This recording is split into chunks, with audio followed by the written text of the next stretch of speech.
drawing the molecules in three dimensions. How to draw the molecules in three dimensions? Actually, three डायमेन्शनमध्ये एखादा molecule कसा represent करायचा किंवा कसा लिहायचा ते आज आपण बघणार आहे. Most organic molecules have three dimensional shapes. Four different methods are used to represent three-dimensional molecules on plain paper. आपण जर आपला पेपर किंवा ही जी मोबाईलची स्क्रीन किंवा लॅपटॉपची स्क्रीन किंवा आपण ज्या पेपरवरती लिहितो तो पेपर कसा असतो, टू डायमेन्शनल असतो. त्याला एक आणि दोन असे ॲक्सेस असतात आणि त्याच्यामधला जो प्लेन आहे तो प्लेन कसा असतो, टू डायमेन्शनल प्लेन. तर या पेपरवरती एखादा थ्री डायमेन्शनल मॉलिक्यूल रिप्रेझेंट करायचा असेल तर कसं रिप्रेझेंट करायचं. फॉर एक्झाम्पल, जर मी तुम्हाला म्हटलं की CH4 it is methane.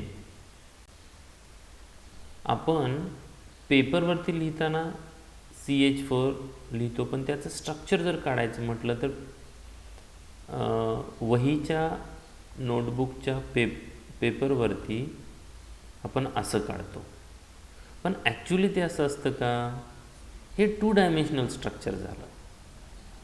Two dimensional structure हे ॲक्च्युली 3Dमध्ये कसं असतं आणि त्याला कसं रिप्रेझेंट करायचं हे आज आपण पाहणार आहे. फॉर एक्झाम्पल, याचंच जर आपण अभ्यास करायचा झाला तर CH4 हे स्ट्रक्चर थ्री डायमेन्शनलमध्ये कसं असतं हे आपण पाहूया.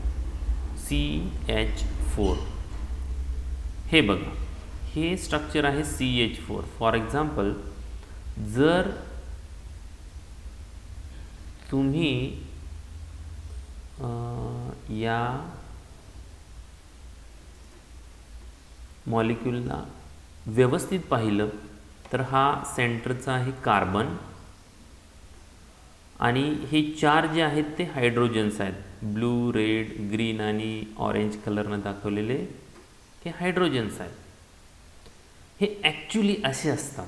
म्हणजे निसर्गामध्ये ज्यावेळी मिथेन मॉलिक्यूल तो कार्बनला अटॅच झालेले चार हायड्रोजन्स हे ॲक्च्युली असे असतात जे आपण प्लेन पेपरवरती चार बाजूला चार हायड्रोजन दाखवतो, पण चार बाजूला चार हायड्रोजन नसतात. तर ते हे बघा, आता जर तुम्ही कन्सिडर केलं तर हा जो ब्ल्यू झालेला हायड्रोजन आहे तो या मी जर असं बघितलं तर तो दिसतसुद्धा नाही आपल्याला, कारण तो या स्क्रीनच्या बॅक साईडला आहे.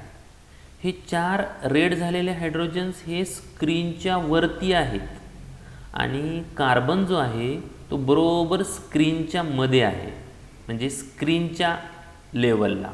स्क्रीनच्या मागे एक हायड्रोजन, स्क्रीनच्या पुढे एक हायड्रोजन आणि बरोबर स्क्रीनवरती कार्बन. हेच आता जर मी असं केलं असं तर बघा, हे आता हे जे येल्लो दिसणारे सगळे आहेत हायड्रोजन, कार्बन आणि हा हायड्रोजन, हे तिघं एका प्लेनमध्ये आहेत. म्हणजे या स्क्रीनवरतीच आहेत, जसे दिसतात तसे एकाच प्लेनमध्ये एका लाईनमध्ये आहेत. हा ब्ल्यू दिसणारा हायड्रोजन स्क्रीनच्या मागे आहे आणि हा रेड दिसणारा हायड्रोजन स्क्रीनच्या पुढं आहे. हे जे थ्री डायमेन्शनल स्ट्रक्चर आहे हे आपल्याला कळलं पाहिजे, हे आपल्याला समजून घेता आलं पाहिजे आणि त्याच्यासाठी वेगवेगळ्या पद्धती आहेत. There are different types of ways by which we can represent these three dimensional molecule. वेगवेगळ्या पद्धती आहेत ज्याच्या आधारे आपण थ्री डायमेन्शनल स्ट्रक्चर हे रिप्रेझेंट करू शकतो. And the first method to represent this three dimensional structure is wedge formula. Wedge, WEDGE, wedge. The 3 dimensional किंवा 3 डायमेन्शनलला 3D सुद्धा म्हणतात. Okay, the 3 dimensional or 3D view of molecule can be represented on plain paper by presenting the single bonds using solid wedge. याला म्हणायचं solid veg. असं जे structure काढलेलं असेल असं पूर्ण भरीव त्याला म्हणायचं सॉलिड वेज. डॅश्ड वेजेस याला म्हणायचं डॅश वेज. असं छोटं छोटं छोटं dash veg.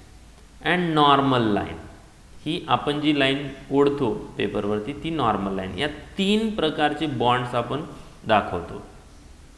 A solid wedge is used to represent a bond projecting up from the paper towards the reader. आता सॉलिड वेज कुठं वापरला जातो?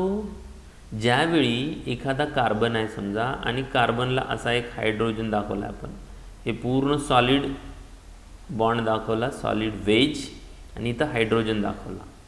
तर याचा अर्थ असा आहे की कार्बनपासून हा बॉन्ड मी जो वाचतोय किंवा तुम्ही जे पाहताय रीडर म्हणजे वाचणारा, तर त्याच्याकडे येतोय म्हणजे असा वर येतोय, स्क्रीनमधून वर येतोय.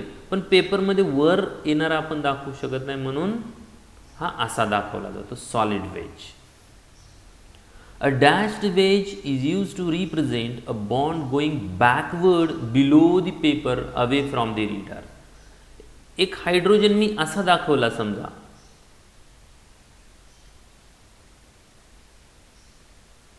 असा हायड्रोजन, तर याचा अर्थ असा आहे की हा हायड्रोजन या स्क्रीनच्या बॅक साईडला म्हणजे मागे जातोय. हा इथंच पेपरवरती असा नाही आहे, तो पेपरच्या मागच्या बाजूला आहे म्हणजे माझ्यापासून लांब आहे. त्याच्या पुढं कार्बन आहे आणि त्याच्या पुढं हा हायड्रोजन आहे. हे असं समजून घेतलं पाहिजे. जसं हा इथं जर मी तुम्हाला रिप्रेझेंट करून दाखवलं फॉर एक्झाम्पल, हा ब्ल्यू कलरचा जो हायड्रोजन आहे तो मी डॅशनं दाखवणार, डॅश वेज लाईन. रेड कलरचा जो हायड्रोजन आहे तो मी सॉलिड वेजनं दाखवणार. आणि जर इथं एकच मिनिट जर मी असं रिप्रेझेंट केलं, आता बघा कार्बनच्याच प्लेनमध्ये हा हायड्रोजन आहे, कार्बनच्या प्लेनमध्ये म्हणजे इथंच याच लाईनला, तर तो हायड्रोजन मी कसा दाखवणार? तो हायड्रोजन मी दाखवणार प्लेन लाईननं, प्लेन अगदी असा. म्हणजे तो कार्बन आणि हायड्रोजन हे या स्क्रीनवरतीच आहेत, पण हा हायड्रोजन स्क्रीनच्या मागे आहे आणि हा हायड्रोजन स्क्रीनच्या पुढं आहे म्हणजे आपल्याकडे आहे, वरती आहे.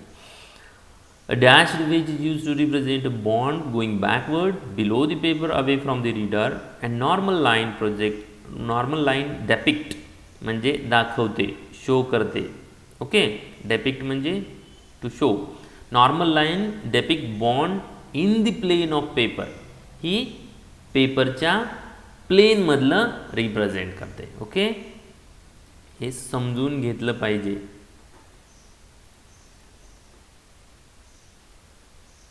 देन आता बघा इथं व्यवस्थित समजून दिलेलं आहे. म्हणजे प्लेन पेपरवरतीच एखादं स्ट्रक्चर काढताना आपण कसं काढतो. For convenience solid and dashed wedges can be replaced by solid bold and dashed lines. आता तुम्हाला सांगता आलं पाहिजे की या स्ट्रक्चरमध्ये हा हायड्रोजन आणि हा हायड्रोजन जसा दाखवला आहे तसाच आहे या पेपरवरती, या कार्बन, हायड्रोजन आणि हायड्रोजन. पण हा हायड्रोजन जो आहे तो बॅक साईड म्हणजे या स्क्रीनच्या मागे आहे आणि हा हायड्रोजन स्क्रीनच्या पुढं आहे.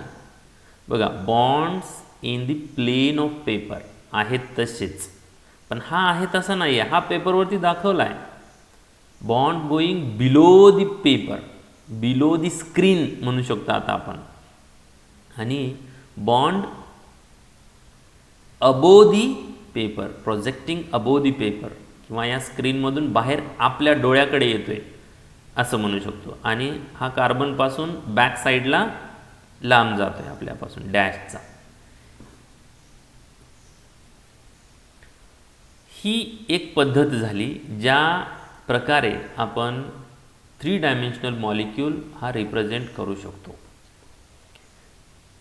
दुसरी पद्धत आहे next method to represent the 3 dimensional molecule on the paper or 2 dimensional paper, that is Fisher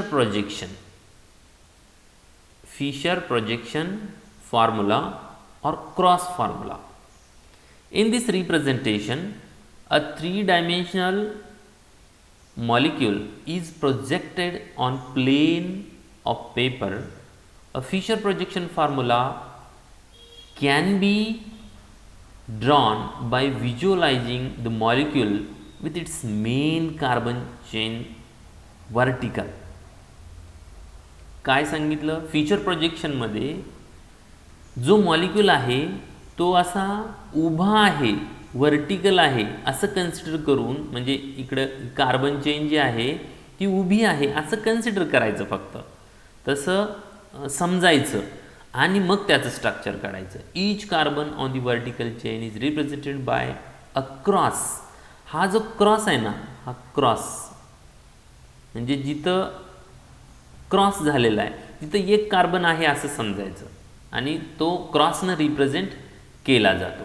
the convention is that the horizontal lines of the cross represent bonds projecting up from the carbon and the vertical lines represent the bonds going below the carbon. आता बघा, ही जी vertical म्हणजे ही line आणि horizontal म्हणजे ही line. Horizontal म्हणजे आडवी आणि vertical म्हणजे उभी. Horizontal line of the cross represent bonds projecting from the carbon up from the carbon. म्हणजे जर तुम्ही असं स्ट्रक्चर काढलं की CH4चंच एक्झाम्पल घेऊया, हे आपण नंतर बघूया. CH4 किंवा मिथेन, तर हे आपण असं स्ट्रक्चर जर काढलं तर हे हॉरिझॉन्टल बॉन्ड्स जे आहेत ते प्रोजेक्टिंग अप, म्हणजे हे दोन्हीच्या दोन्ही बॉन्ड हे आपल्याकडे येत आहेत आणि हे दोन्ही बॉन्ड बॅक साईडला जातात असं कन्सिडर करायचं. आता हे एक्झाम्पल घेऊया. फिशर प्रोजेक्शन फॉर्म्युला आहे. ओके, काय याच्यामध्ये बघा, तर हे जे स्ट्रक्चर आहे COOH, किती कार्बन्स आहेत? हा एक कार्बन आहे, इथं एक कार्बन असणारच आहे आणि हा एक कार्बन, 3 कार्बन्स आहेत. हे COOH carboxylic acid group vertical लाईनला दाखवला आहे. इथं एक कार्बन आहे आणि इथं CH3. तर याचा अर्थ असा आहे की हा हायड्रोजन आणि हा हायड्रॉक्सी ग्रुप हे दोन्ही स्क्रीनच्या वरती आलेले आहेत. म्हणजे हे सॉलिड वेजनं दाखवले. म्हणजे वेज फॉर्म्युल्यामध्ये जर आपल्याला रिप्रेझेंट करायचं झालं तर आपण असं काढू शकतो, पण फिशरमध्ये असंच काढतो आपण. ओके, आणि हा जो COOH ग्रुप आणि CH3 ग्रुप आहे हे या स्क्रीनच्या मागे गेलेले आहेत दोन्ही. म्हणजे आपण असं जर काढायचं म्हटलं तर हे समजा हे दोन OH आणि H आणि हा COOH आणि CH3 हे दोन्ही बॅक साईडला आणि हे दोन वरती. हे इमॅजिन केल्याशिवाय कळणार नाही. फॉर एक्झाम्पल यालाच तुम्ही जर इथं समजून घेतलं तर बघा, हे हां असं जर स्ट्रक्चर आपण काढलं असं, हे दोन्ही, आता बघा असं समजा की हा हायड्रोजन आहे आणि हा OH आहे आत्ताच्या आपल्या एक्झाम्पलमधला हा COOH आणि हा CH3. तर COOH आणि CH3 दोन्ही बॅक साईडला गेलेत, ब्लूनं दाखवलेले, आणि रेडनं दाखवलेले H आणि OH हा समोर आलेला आहे आपल्याकडे.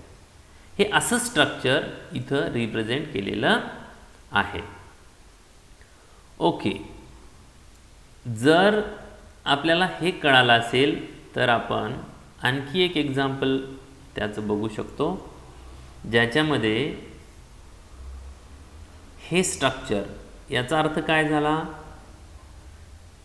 हा COOH हा CH3 बॅक साईडला म्हणजे वेज फॉर्म्युल्यामध्ये त्याला असं रिप्रेझेंट करूया. आणि फिशर प्रोजेक्शनमध्ये सिम्पल, फिशरमध्ये फक्त लाईन्स असतात वर्टिकल आणि हॉरिझॉन्टल. वर्टिकल लाईनला हे बॉन्ड्स बघा, COOH आणि CH3 खाली गेला आहे, HOH हे आणि हे टुवर्ड्स अस आपल्याकडे प्रोजेक्ट किंवा पॉइंट आउट होतात. फिशर प्रोजेक्शन किंवा cross formula is more commonly used in carbohydrate chemistry. हा जो फिशर प्रोजेक्शन फॉर्म्युला आहे हा जनरली कॉमनली हा कार्बोहायड्रेट केमिस्ट्रीमध्ये वापरला जातो, इतर ठिकाणी तो एवढा कन्व्हिनियंट नाही.